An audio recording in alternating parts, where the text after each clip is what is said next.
yang mana di situ Anda mungkin yang paling terkenal adalah Bapak taksonomi ya, atau namanya Linnaeus ya, Rak Linnaeus. Nah, pada tahun abad 17 lah ya, jadi memang tentunya memang udah lama banget istilahnya pengklasifikasian ya, dan selalu berubah ya, tentunya berdasarkan ciri khas atau mungkin ciri khusus yang ada dalam mengelompokkan. Tadi kenapa dari dua kerajaan menjadi dua kingdom ya, kalau kita mengenal mungkin kingdom karena ini bahasa Indonesia, kita secara umum menyebutnya kerajaan lah ya. Nah, terakhir di tahun 2015 memang sudah sepakat ya, artinya apabila memang ini berkembang, ilmu ini kan berkembang ya, apalagi sekarang mungkin secara teknologi bahwa identifikasi jenis atau mungkin pemisahan kesamaan itu tidak hanya fisik ya, ciri fisik atau mungkin morfologi ataupun meristik ya. Sekarang sudah zamannya canggih, mungkin Anda mengenal ada namanya DNA ya. Jadi bagaimana makhluk hidup itu dicek DNA-nya ya, sama dan tidaknya berdasarkan urutan nukleotidnya ya, ATGC-nya, kemudian bisa disamakan atau tidak dan dikelompokkan berdasarkan karakter yang sama. Nah, dari 7 tentunya kita hari ini kita mengenal ada mungkin namanya Animalia ya. Di situ Pisces itu ada di Kingdom Animalia. Kemudian kalau kita melihat lagi mungkin Anda akan bertanya rumput laut itu masuknya kemana Pak gitu ya. Jadi kalau undang-undang perikanan kan semua makhluk hidup, semua biota yang hidup di laut baik sebagian maupun seluruhnya itu adalah ikan kan gitu ya. Nah itu memang untuk rumput laut sendiri memang di kerajaan Plantea ya, jadi semacam tumbuhan. Nah mungkin secara singkatnya gambaran bahwa posisi ya, posisi tadi misalkan ikan itu ada di mana, kita bisa ke Animalia ya, yang di sini Kingdom Animalia itu ada yang sering mungkin Anda melihat ada vertebrata dan invertebrata. Kalau invertebrata apa artinya? Ada yang tahu nggak invertebrata apa artinya? Dia tidak bertulang belakang. Bertulang belakang, Mbak. Ya, hewan yang tidak bertulang belakang. Sementara vertebrata hewan yang bertulang belakang.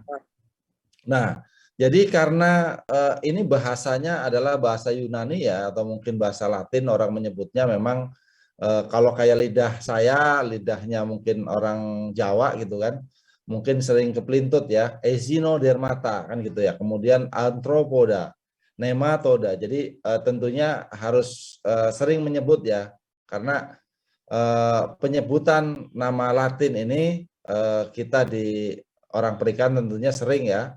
Ada hal yang sudah umum kalau mungkin taruna yang biasa menyebut sanos-canos gitu ya, atau mungkin Penaus monodon ya kan, itu mungkin biasa. Tapi mungkin bagi yang secara umum biologinya umum mungkin tidak sering menyebut spesies itu.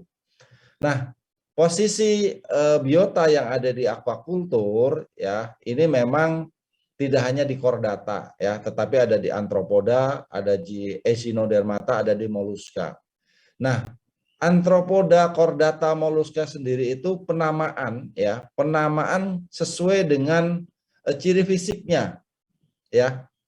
Mollusca ya kan, atau chordata itu semuanya memang ciri fisiknya. Jadi pengelompokan dalam taksonomi itu dikelompokkan berdasarkan kesamaan ya, kesamaan ciri fisiknya atau mungkin kesamaan hal-hal tertentu yang sama. Ya, misalkan di sini ada chordata, ada vertebrata, ada di sini Anda mungkin mengenal ada mamalia. Nah, mamalia secara umum tadi hewan darat, hewan laut ada, tetapi kita mungkin lebih cenderung bahwa kita belajarnya secara umum kepada ikan ya, ke vertebrata gitu. Nah, dari gambaran kerajaan Animalia ini ya, tentunya silang-silang lah ya apa yang kita pelajarin, karena di rencana pembelajaran semester kita ini agak terbalik nih, saya makanya hari ini di pertemuan 3 saya menyampaikan tentang taksonomi. Baru nanti di pertemuan keempat minggu depan ya, saya mungkin akan menyampaikan tentang kelas atau mungkin vertebrata yang ada di Pisces ya. Vertebrata yang ada di Pisces atau ada di ikan. Nah, dari situ tentunya nanti studi kasusnya ya, karena kita belajarnya di biota aquacultur, tentunya belajar di biota aquacultur. Nah, antropoda Anda mungkin mengenal ada namanya krustasea. Diturun lagi tuh, di krustasea ada kepiting, ada udang kan gitu ya. Ada lobster, itu tentunya menjadi penting ya. Karena secara umum kalau kita melihat biotanya, itu kita tidak lepas bagaimana pengklasifikasian ya atau sistematika bahwa dari spesies paling bawah sampai katakanlah kingdom itu memang perlu diketahui. Supaya apa? Yang pertama sebagai identifikasi ya biota itu sendiri. Karena bahwa kita kan orang biologi ya akan mencari referensi ya atau mungkin akan belajar kepada biota yang sejenis atau sama.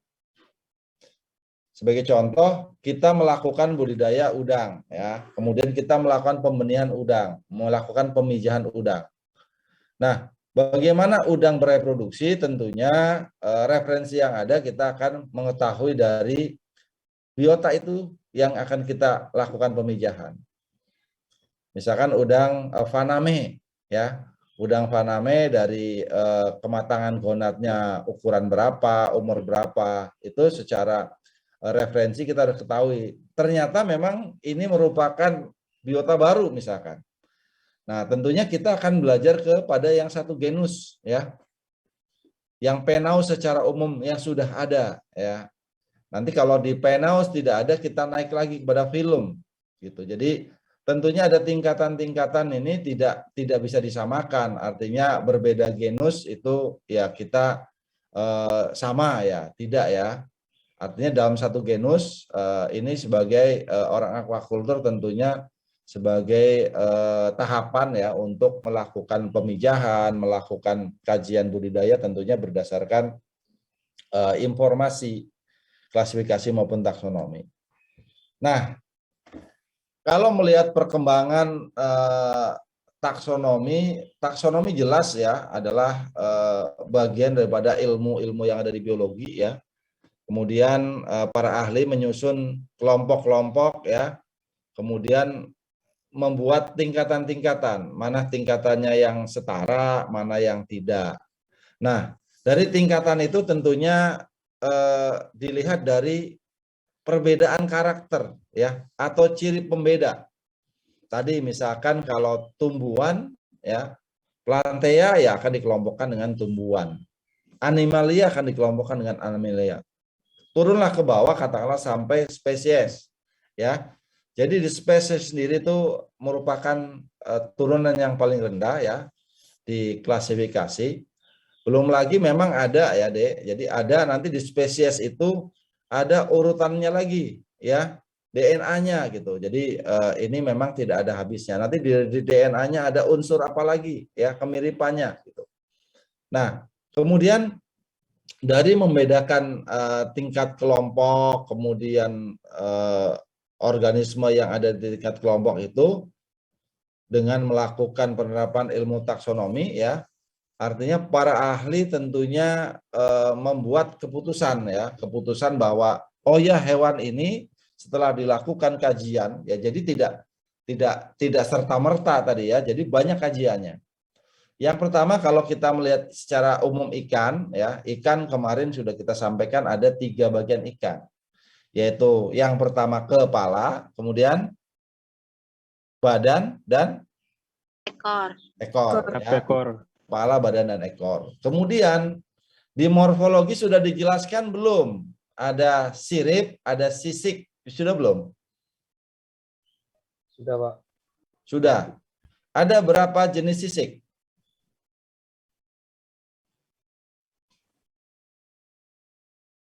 Ada yang tahu? Silakan. Ada berapa jenis sisik? Ananda, silakan Ananda. Nah, jadi tentunya nanti sambil belajar ya bahwa proses pengidentifikasian biota ya itu memang dari ciri-ciri yang sama. Contoh yang pertama tadi antara vertebrata dengan invertebrata. Kemudian nanti dikelompokkan lagi ya.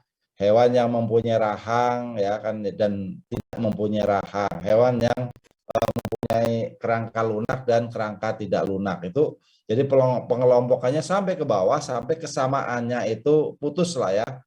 Jadi seperti itu.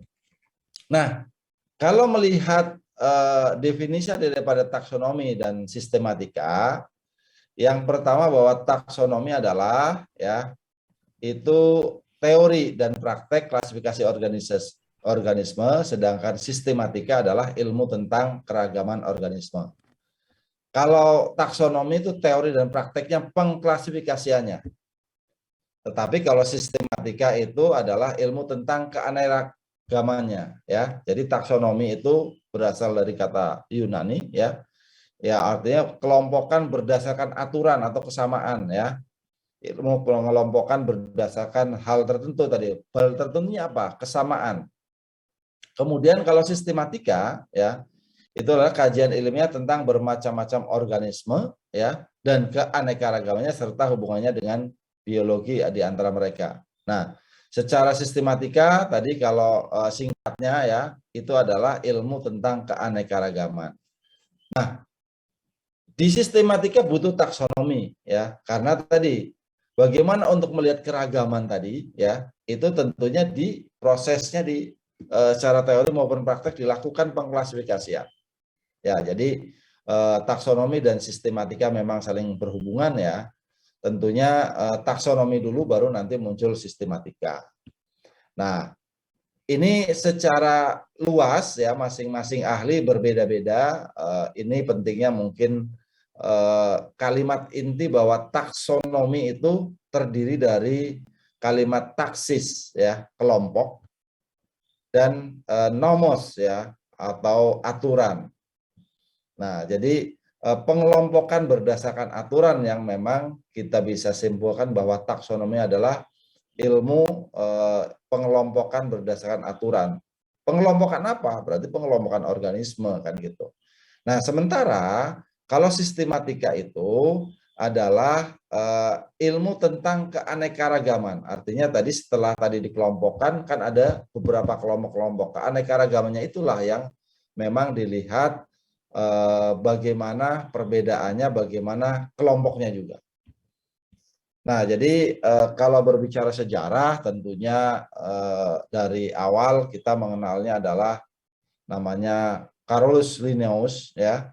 Kemudian muncullah di situ penemuan taksa. Nah, ini kalau sekarang mungkin tipologi jenis, ya, sekarang sudah tidak konvensional lagi, ya. Tetapi sudah menggunakan molekuler ya.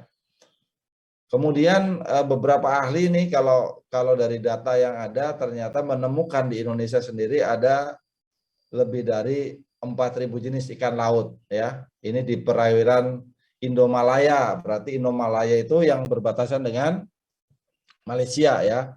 Kemudian ada yang di Indo-Australia yang berbatasan dengan Malaysia sana. Dan Indo-Pasifik yang akan ada di atas di Filipina sana yang berbatasan dengan Pasifik.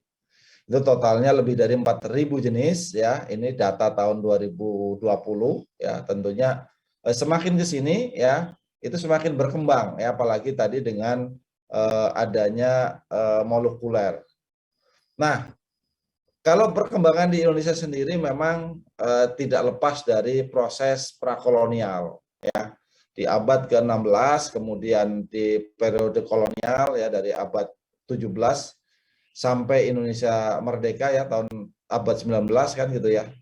Jadi memang Indonesia ini terlalu banyak ya data dan informasi yang hilang. Karena bayangkan kalau satu abad ada berapa tahun ya? Siap 100 tahun. Siap 100 tahun, 100 Bu. tahun.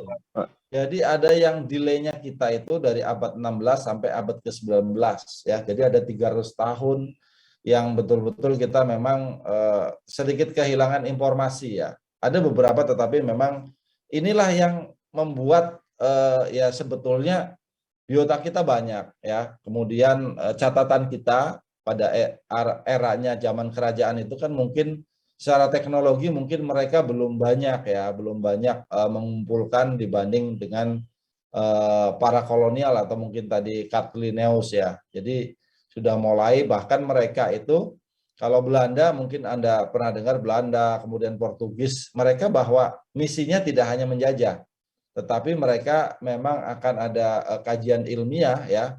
Misalkan kalau di pertanian atau perkebunan ada kopi, kemudian ada tebu ya, bagaimana mereka melakukan kajian untuk proses budidayanya tebu, budidaya kopi ya, sampai katakanlah jadi kopi. Nah, di ikan juga sama ya, tentunya biasanya mereka datanya tidak tercatat kalau di perikanan. Karena yang penting zaman dulu kan ikan itu masih banyak ya.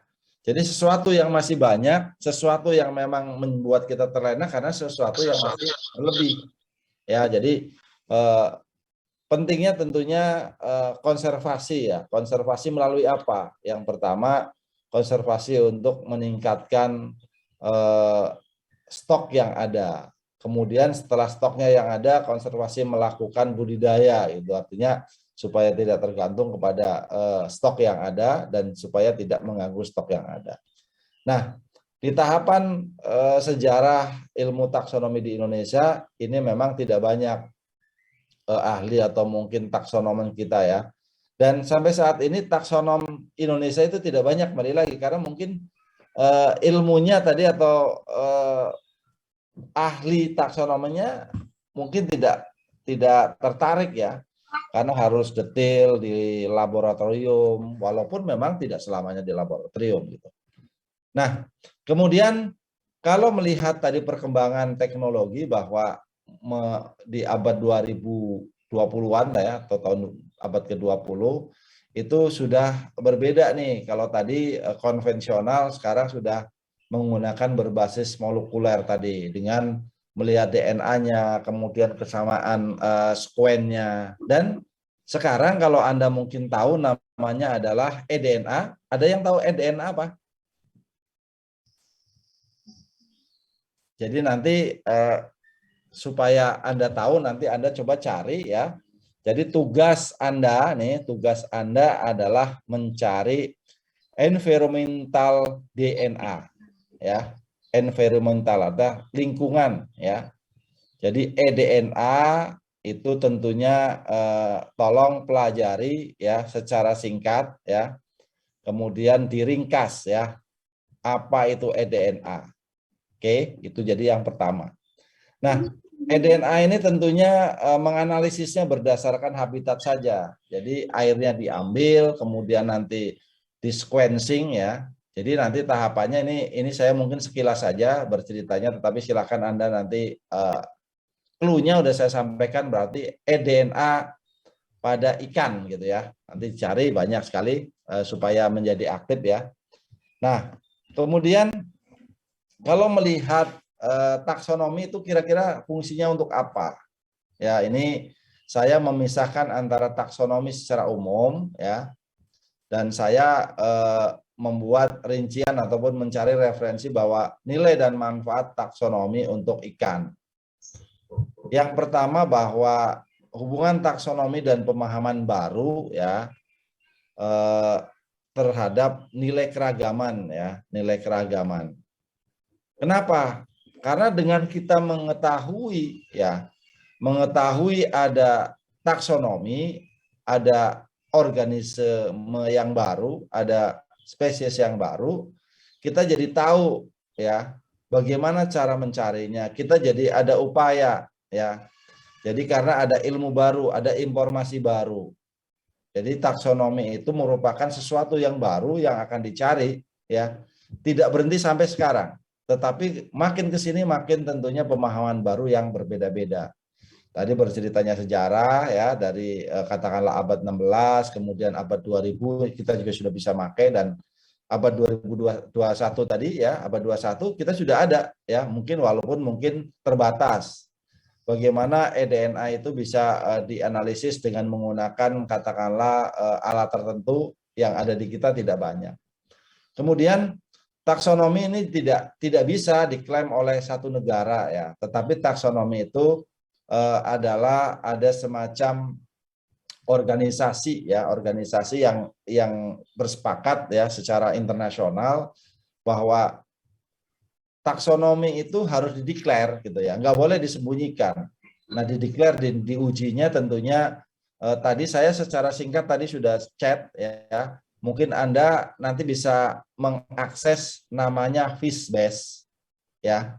FISBase org atau mungkin FISBase.in ya. FISBase.org atau FISBase.in ya. Tentunya Anda mencari biota yang sudah dibudidayakan. Misalkan sebutkan kalau udang windu nggak ada, udang faname nggak ada, tetapi tentunya Anda harus tahu nama latinnya. Ya, misalkan Anda akan cari ikan bandeng, ya nama latinnya apa? Canos, cari. Nah di situ itu sampai penyebarannya, kemudian ada di negara mana, itu menjadi komunikasi ilmiah sama-sama. Nah, komunikasi ilmiah ini tentunya menjadi indikator ya. Jadi tanggung jawabnya semua konsorsium tadi, organisasi tadi ya, ilmiah tentang taksonomi hewan ya. Tentunya apabila warnanya merah, misalkan dia rawan terhadap kepunahan, otomatis negara-negara yang ikut ya, yang istilahnya dalam satu konsorsium itu tentunya akan komitmen menjaga. Misalkan ikan tertentu sudah akan punah ya, kayak ikan hiu, ikan paus, itu kita berkewajiban ya menjaga tanpa melihat ikan itu dari mana. Tetapi kalau ikan di wilayah kita, di perairan kita, tentunya harus kita jaga. Kalau kita lengah ataupun kita tidak menjaga, tentunya kita bisa kena bans ya, atau mungkin kita bisa istilahnya di embargo lah ya. Jadi misalkan embargonya bisa berpengaruh ke apa? Oh ya, hasil tangkapan ataupun ekspor ikan Indonesia nggak diterima di beberapa negara yang tadi anggota tadi. Nah, sisi lain tadi bahwa komunikasi ilmiah ini menjadi penting ya, tentunya perannya tentunya dalam pengelolaan sumber daya laut. Kalau sudah jelas ada taksonominya, kemudian pengelompokannya, kemudian tadi ada kurang lebihnya ya, populasinya tidak banyak, kemudian harus ditingkatkan, harus di stop atau adanya moratorium, itu dalam rangka tentunya pengelolaan sumber daya ikan. Jadi kenapa ikan dugong misalnya sudah nggak boleh ditangkap lagi, karena memang populasi di alam sudah tidak banyak. Nah, oleh karena itu tentunya taksonomi tidak lepas nanti dari upaya konservasi nih. Jadi dengan adanya taksonomi, nah ini akan mempermudah upaya konservasi. Kenapa? Satu, semua tadi bagian tadi kalau Anda cari di FISBase itu dia kategori mana, punah kah atau mungkin aman ya, artinya ringan, sedang, itu akan menjadi bagaimana semua negara tentunya berupaya dalam mempertahankan melalui konservasi maupun budidaya. Jadi kalau kita melihat katakanlah ikan-ikan yang dibudidaya oleh kita, itu secara populasi di alam berarti banyak gitu ya. Tapi kalau ikan itu juga memang dalam rentan ya, atau mungkin contoh Anda mungkin paham bahwa adanya keluar Permen KP yang baru ya, yang bertentangan dengan Permen KP yang lama, kemudian ada Permen KP yang baru lagi yang mendukung Permen KP lama tentang katakanlah pemanfaatan lobster. Nah, di situ kan jelas lobster itu tidak boleh dimanfaatkan satu dari ukuran yang tadi benih untuk diperdagangkan keluar, kemudian tidak boleh ditangkap ya yang ukurannya ada di atas, harus di atas ukuran tertentu. Saya detailnya tidak tahu, tidak pahami lagi ya. Tapi kalau tidak salah 200 cm ya, 20 atau 20 cm kalau tidak salah, itu ukuran yang sudah boleh ditangkap. Artinya di bawah itu atau mungkin definisi lobster masih istilahnya belum dewasa tidak boleh ditangkap. Kenapa? Supaya nilai bahwa kalau sudah dewasa ditangkap, sudah istilahnya besar ditangkap kan proses perkembangbiakannya itu makin cepat kalau usia yang anak-anak. Tetapi kalau masih anak-anak ditangkap, itu populasi lobster nanti jadi rentan. Apalagi tadi yang baby-nya ya ditangkap bisa menjadi halo. Silakan saya kasih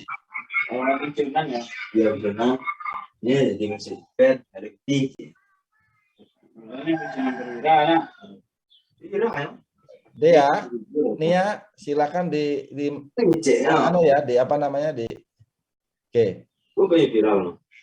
Silakan di mute kalau ada temannya. Saya jadikan kamu co-host ya.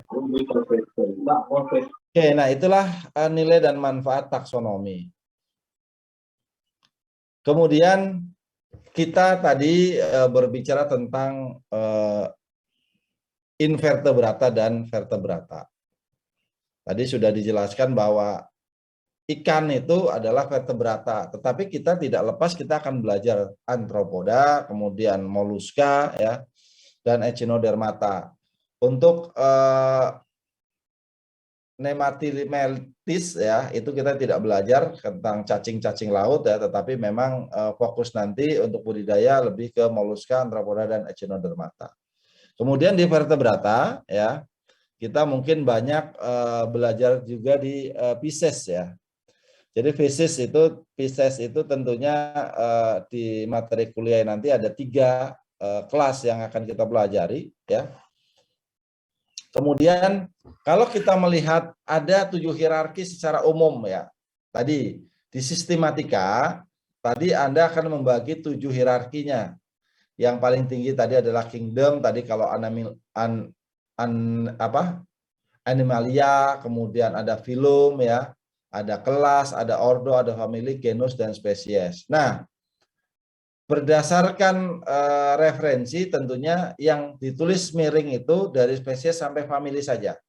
Begitu ke ordo itu tidak ditulis miring ya, tetapi memang ada beberapa perbedaan. Kalau bahasa asing hampir semua harus ditulis miring.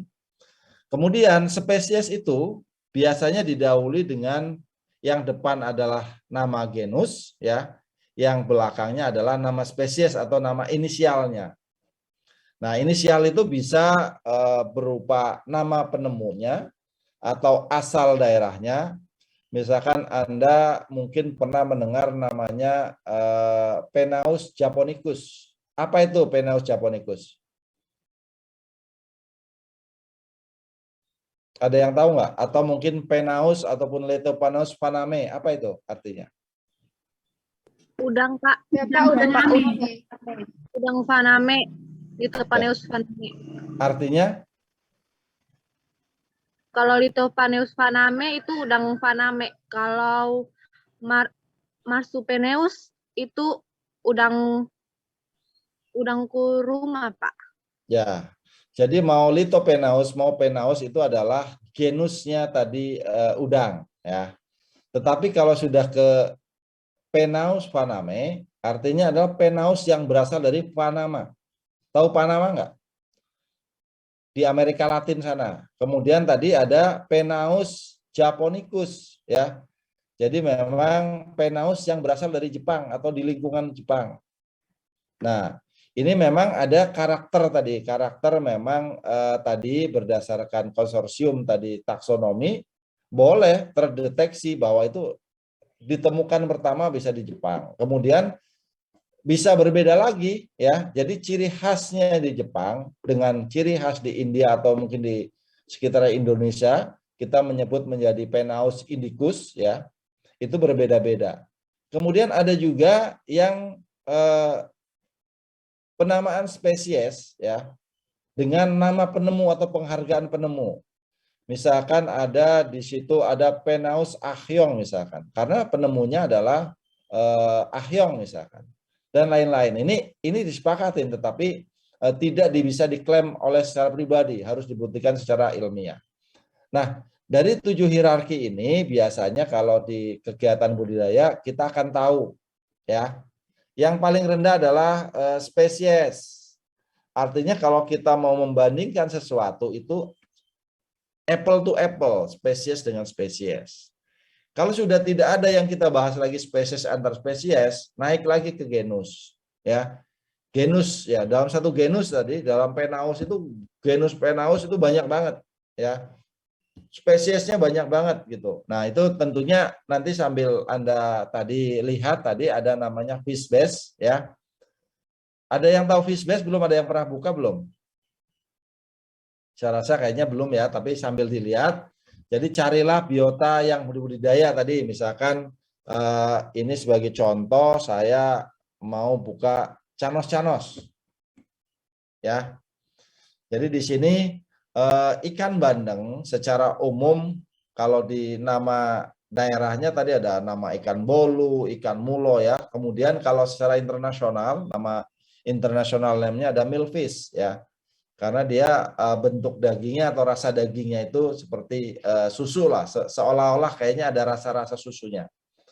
Nah, dari Kingdom Animalia itu kemudian dia film chordata, kemudian subfilmnya vertebrata ya. Dan di kelas-kelas inilah yang nanti ada 3 kelas yang akan kita pelajari di pertemuan berikutnya ya. Kemudian dengan familinya adalah Canidae, kemudian genusnya Canos dan spesiesnya Canos-Canos. Nah, ini menarik karena spesies dan genus sama ya. Jadi memang berdasarkan ciri khas ataupun lokasi yang didapatkan, dia bukan Canos indicus ataupun Canos paname ya, tetapi dia Canos itu artinya sesuatu yang mirip lah ya tadi. Jadi Canos misalkan. Jadi yang mempunyai karakter Canos sama digabungkan. Kemudian kalau nama internasional ataupun nama lokal biasanya juga sama berdasarkan dari ciri khas atau mungkin ciri fisiknya.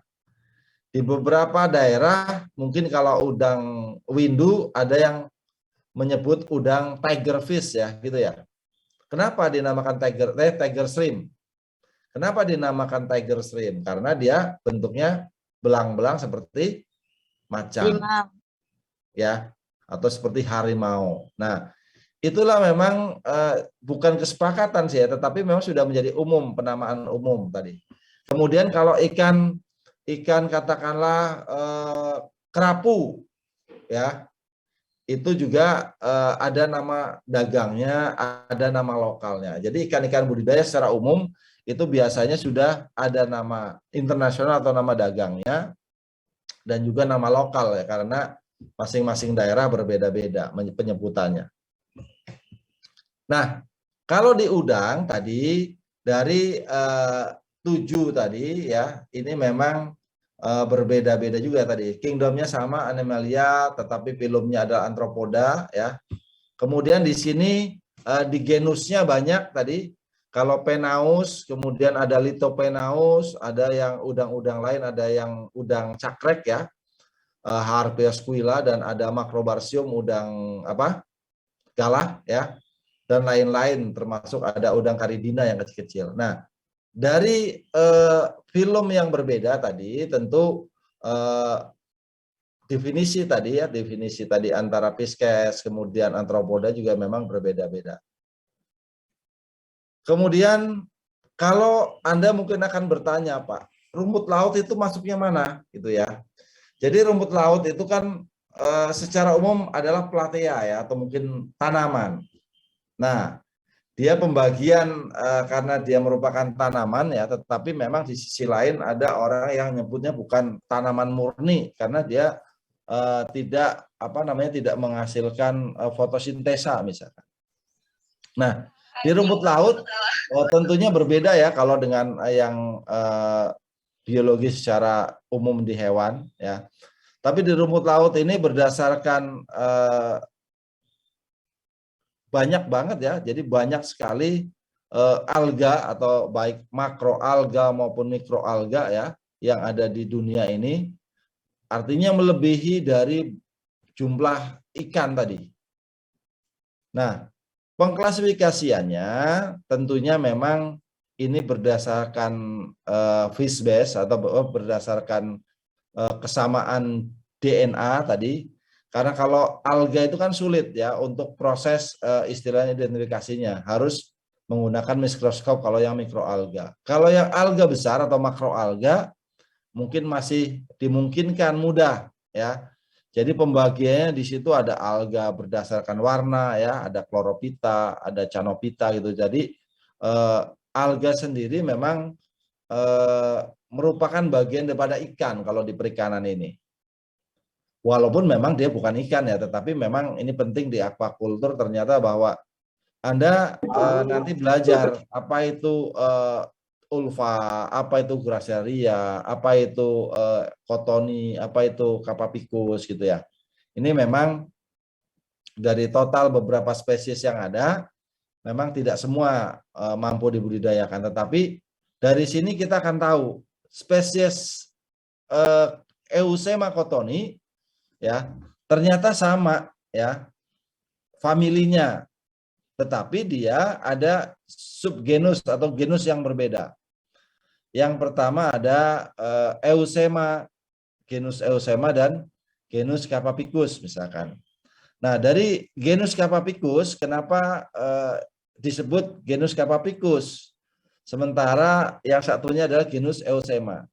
Nah, berkembangnya tadi ilmu pengetahuan ternyata yang dinamakan Eusema cotoni itu bukan cotoni gitu ya.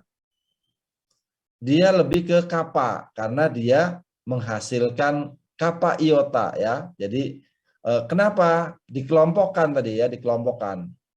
Jadi supaya pembenarannya itu menjadi real dan menjadi nyata, menunjukkan bahwa perbedaan antara Eusema dengan Capapicus itu apa. Misalkan kalau di ikan misalkan ya, ikan itu misalkan tadi tulangnya lunak ya atau tidak lunak ya tadi dikelompokkan. Nah, di rumput laut ini sangat menarik ya, Dek, sangat menarik karena aquaculture itu tidak seperti hewan secara umum. Kalau hewan itu berarti harus dikasih makan kan gitu ya. Tapi kalau rumput laut kan proses dia tumbuhnya itu memang harus kita jaga lingkungannya. Secara umum kita tidak memberikan makan, tetapi kita harus jaga sumber pakannya tadi. Artinya dengan kondisi lingkungan yang baik, ya kan gitu ya. Kemudian kondisi sekitar yang baik, kemudian pemanfaatan yang baik, tentunya apabila kita harapkan dia tumbuh, ya nanti akan tumbuh. Gangguannya terbatas, gitu ya. Artinya misalkan pemangsanya nggak ada, gitu. Jadi secara umum lebih rumit ya kalau di rumput laut itu karena 7 hierarki tadi ya itu bisa kita lihat, tetapi kembali lagi banyak sekali kalau kita mau detail ke rumput laut. Nah, hewan vertebrata tentunya mempunyai ciri ini sudah tidak asing lagi ya tadi. Yang pertama berarti tulang belakang, kemudian habitatnya ada yang di laut, di darat secara umum ya, ini umum saja. Kemudian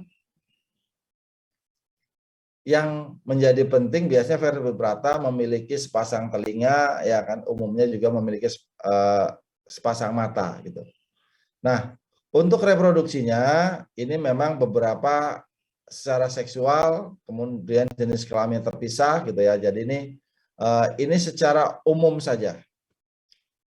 Kemudian subfilmnya apa vertebrata? Ini kita akan fokus nanti akan kita pelajari yang Fiskes pada pertemuan keempat.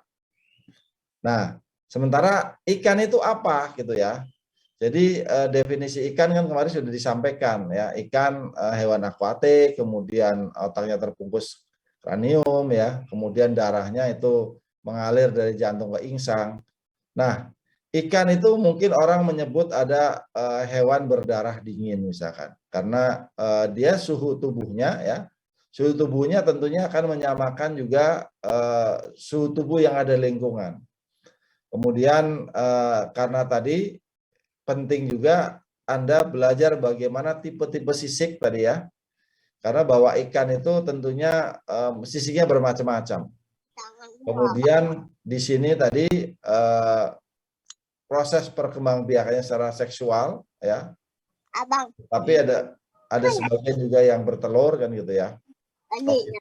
Nah, dari poin inilah nanti akan terpisah dijelaskan sendiri bagaimana pertumbuhan, bagaimana reproduksi di pertemuan berikutnya.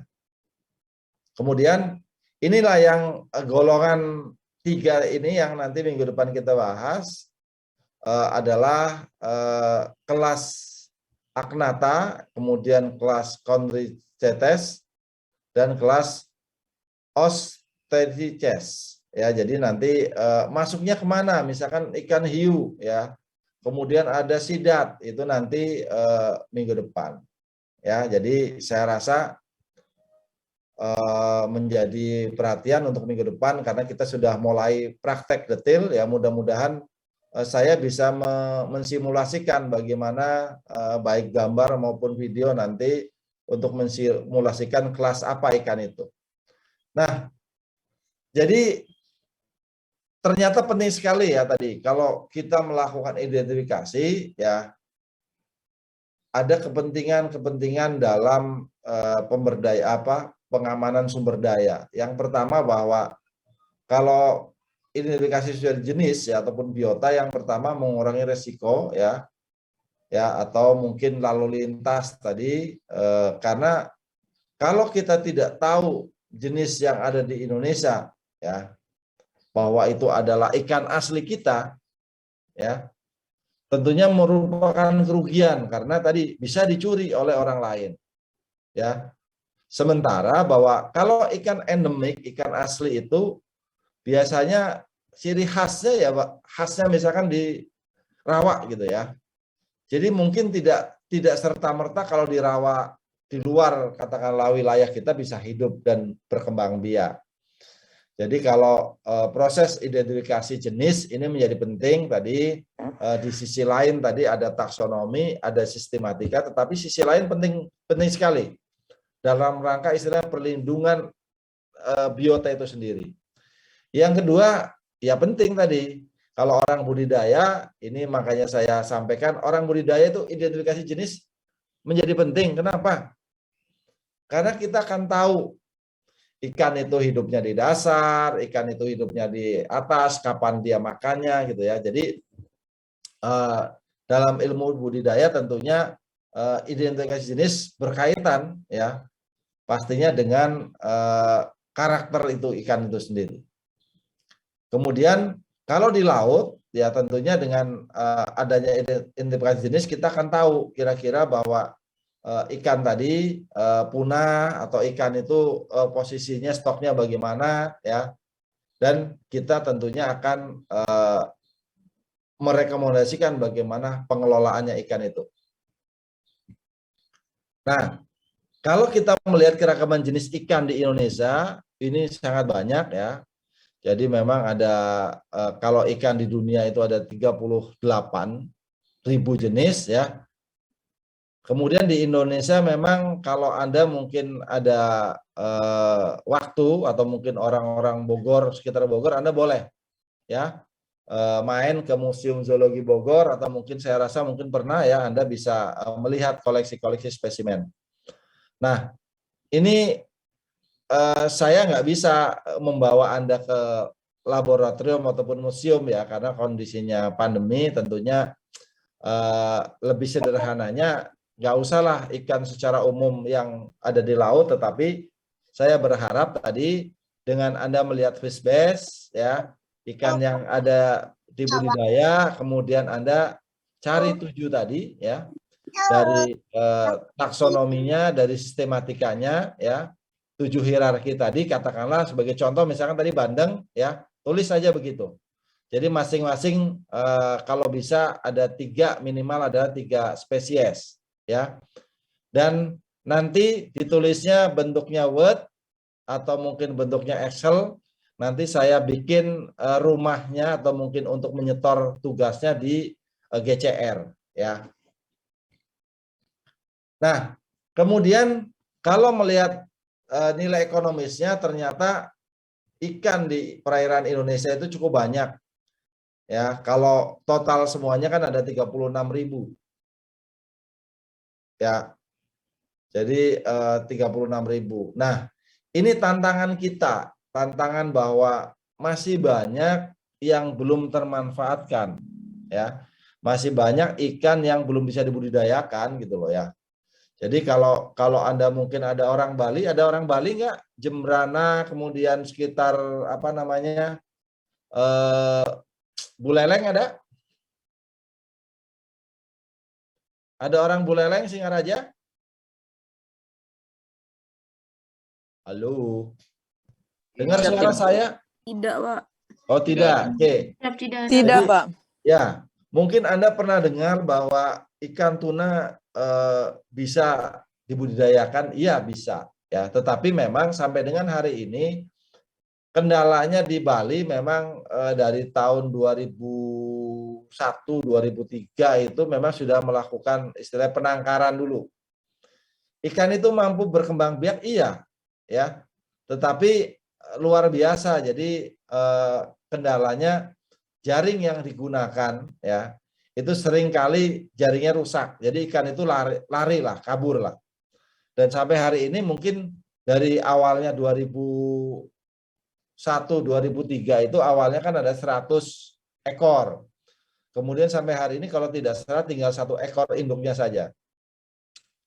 Bayangkan kalau induknya saja 1 ekor kan berarti kan susah kan, telurnya tidak terbuai kan gitu. Jadi memang teknologinya memang belum terselesaikan ya, dibanding dengan ikan-ikan tadi, ikan bawal, ikan kakap, itu memang ikannya kan kecil ya dibanding dengan ikan tuna.